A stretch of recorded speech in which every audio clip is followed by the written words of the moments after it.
So nag-abono ka na, Boss Rouser. So shout out no, ito si Rouser oh. Napakamatikas na ano, taga kakao. Grabe, tawa-tawa lang siya. Yan Ano to? talaga ang buhay. Kapag walang pira, hanap tayo ng pira dito sa... Mas maraming pera sa kakao. Ito pa Rouser oh. Shout out guys, Rouser no. Ito yung tawag namin ito sa kanya, Rouser eh. Ano to? Baka may ahas dyan ah. Dito, ubos na. So kulang ka ng pruning dito no. Oh. Pruningan mo lang.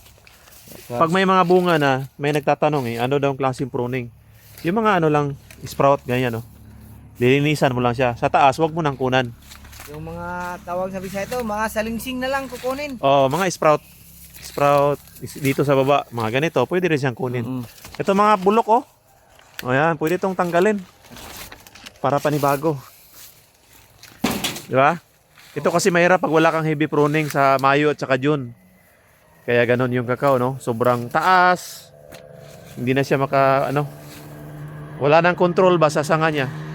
Kasi habang kada taon nagdadagdag siya ng ilang feet yung kakao. Nagdadagdag siya ng height, nagdadagdag siya ng mga dahon. Oo. Nagdadagdag siya ng mga taas. Kaya ganon, lagi ka magpo-pruning sa May or June. Pero ngayon, bawal ka na mag-pruning. May mga bunga na eh. Na-abort pa nga oh. Ayan po, tinatanggalin to, mga ganito. So, may time talaga na mag-pruning ka dyan. Balutin mo muna. Tsaka, katulad niya, no? Oh. Dami na mga sprouts sa baba. So, dapat linisan. Okay?